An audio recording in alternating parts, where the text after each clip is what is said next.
नमस्कार साथियों, यूं तो आपने बहुत सारे लोगों को इश्क और प्यार के लफड़े में पड़ते हुए देखा होगा और ये भी जरूर देखा होगा कि इश्क और प्यार के लफड़े में बहुत सारे पापड़ भी बेलने पड़ते हैं। लेकिन एक वाकया इस तरह का सामने आया है कि एक सीआरपीएफ के जवान को इश्क करना, प्यार करना इतना भारी पड़ गया कि उसको अपना प्राइवेट पार्ट कटवाना पड़ गया, यानी कि उसको अपना लिंग कटवाना पड़ गया। सुहाग रात मनाने के बाद प्राइवेट पार्ट जो है सीआरपीएफ जवान को कटवाना पड़ गया, इतना भारी पड़ गया उसको इश्क करना। शायद उसने जीवन में कभी सोचा भी नहीं होगा कि जिस लड़की के साथ वो प्यार कर रहा है या जिस लड़की के साथ वो इश्क लड़ा रहा है कि एक दिन उसको इतना बुरा होने वाला है कि वो बस आप समझ सकते हैं। मामला पूरा बिहार का है, राजधानी पटना का है। जो सीआरपीएफ का जो जवान है वो छत्तीसगढ़ के सुकमा में तैनात था और लगभग पिछले 3 साल से वो पटना में एक लड़की के साथ जो है उसका प्रेम प्रसंग चल रहा था। लगभग पिछले 3 साल से वो लोग एक दूसरे के साथ बातचीत कर रहे थे, एक दूसरे के साथ मिल भी रहे थे। और क्योंकि लड़का भी बिहार का है और लड़की भी बिहार की है, उस लड़के की जो तैनाती है वो छत्तीसगढ़ के सुकमा में है। और पिछले 3 साल से, जैसा कि मैंने अभी आपको बताया कि पिछले 3 साल से उन लोगों का प्रेम प्रसंग चल रहा था। और इधर लड़के की जो शादी है वो उसके माता पिता कहीं और तय कर देते हैं। और जब इस लड़की को, उसकी प्रेमिका को, यूं कहीं कि उसकी प्रेमिका को जब इस बात का मालूम पड़ता है कि अब इस लड़के की शादी जो है इसके माता पिता ने कहीं और तय कर दी है, तो उससे वो चीज बर्दाश्त नहीं हुई और अचानक से उसने लड़के को फोन किया और एकदम से पटना बुलाया और इतना दबाव बनाया कि यदि या तो तुम पटना अभी आ जाओ तुरंत, अन्यथा मैं सुसाइड कर लूंगी।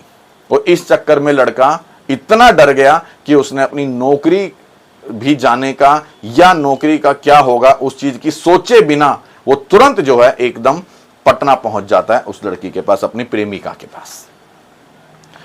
और उस प्रेमिका से जैसे ही वो मिलता है तुरंत वो दबाव बनाती है कि मुझसे तुरंत जो है शादी कर लो और अन्यथा मैं सुसाइड कर लूंगी। इस दबाव में, या यूं कहूं कि इस डर में, वो लड़का जो है आ जाता है और वो तुरंत जो है वहां पर उनसे कोर्ट के अंदर कोर्ट मैरिज वहां पर कर लेता है। और जैसे ही वो कोर्ट मैरिज करते हैं तुरंत वो एक होटल में पहुंचते हैं। होटल का नाम है एग्जीबिशन रोड होटल के अंदर वहां पर पहुंचते हैं और एक कमरा बुक करवाते हैं। मतलब दोनों जैसे ही शादी कर लेते हैं, दोनों कोर्ट मैरिज कर लेते हैं और शादी के बाद अपनी सुहागरात के लिए जो है, अपनी फर्स्ट नाइट के लिए जो है, जिस तरह से वो होटल में अपना कमरा बुक करते हैं, एग्जीबिशन रोड होटल का नाम है, और वहाँ पर कमरा बुक करते हैं और उस कमरे में दोनों ठहर जाते हैं।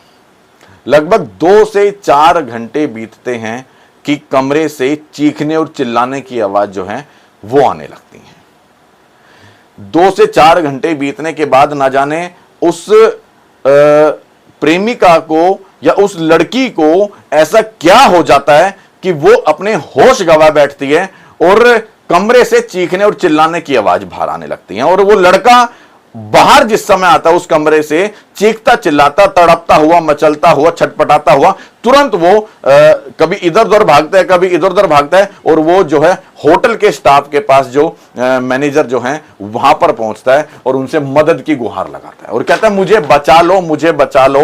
और उसके प्राइवेट पार्ट में से खून निकल रहा था। आप समझ सकते हैं, उस लड़की ने उसका प्राइवेट पार्ट काट दिया था।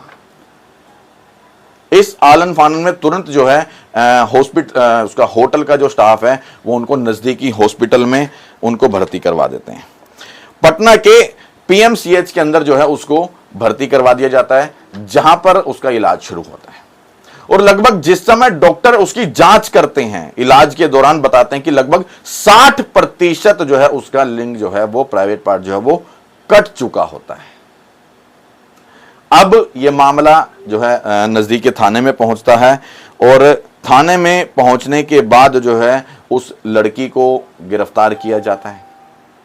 गिरफ्तार करने के बाद फिर पूरा मामला सामने आता है। लड़की ने बताया कि जब कमरे के अंदर, यहां पर हम लोग 2 से 4 घंटे जब रुके थे, तो लड़की ने उससे बोला कि अब तो हमारी शादी भी हो गई है और अब तुम अपने माता पिता को फोन करो और बोलो कि अब मुझे उस लड़की से शादी नहीं करनी है जिससे आप लोगों ने शादी मेरी तय की है।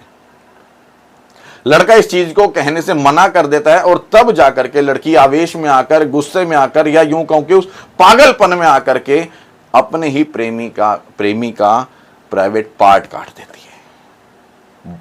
सोचिए क्या हालात उस समय उस लड़के की रही होगी, और सोचिए क्या किस सदमे में या किस उसके लड़की के दिमाग में उस समय क्या चल रहा होगा, जिस समय उसने इतना बड़ा काम करते हुए, इतना बड़ा कांड करते हुए भी जरा भी शर्म और लज्जा नहीं आई।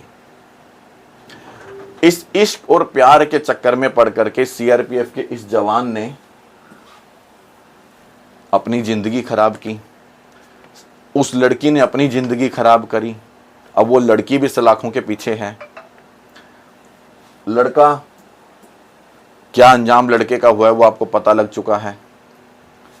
इसलिए सबसे जरूरी जो है वो ध्यान देने वाली बात यह है कि हमेशा जब भी बच्चे अपने माता पिता से दूर कहीं पढ़ने जाएं तो माता पिता को चाहिए कि वो अपने बच्चों का जरूर ध्यान दें। इस कहानी से हमें साफ पता लगता है कि क्या अंजाम हो सकता है कि इस रिश्तों का। हालांकि मैं इस प्यार के खिलाफ नहीं बोल रहा हूं, मैं ये जरूर कह रहा हूं कि माता पिता को अपने बच्चों के ऊपर निगरानी जरूर रखनी चाहिए कि वो क्या कर रहे हैं, किससे मिल रहे हैं, कि क्या अब वो कहां जा रहे हैं।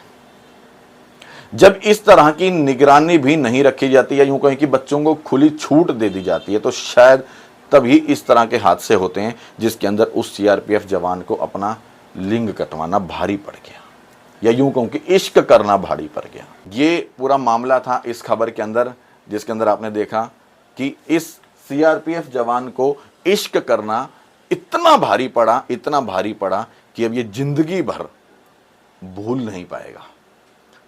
और दोनों परिवारों की जिंदगी खराब हुई है इसके अंदर। लड़का लड़की की तो हुई है, लड़के की जिंदगी खराब हो गई, लड़की की भी जिंदगी खराब हो गई। और सोचिए उस लड़की का क्या हुआ होगा जिस लड़की से इसके माँ बाप ने इसका रिश्ता तय किया था। उस लड़की का तो कोई कसूर भी नहीं था, वो तो बीच में पिस गई। कितने अरमान उसके इस लड़के के साथ रहे होंगे जो पूरे होने से पहले ही टूट के चकनाचूर हो गए। इस खबर में यहीं तक रखेंगे। बाकी इस पूरी घटना को लेकर के, इस पूरे वाक्य को लेकर के आपके अपने क्या विचार हैं? आपको क्या लगता है कि ऐसा कोई प्रेमिका किस तरीके से कर सकती है? वाकई बड़ा गंभीर और सोचने वाला विषय है।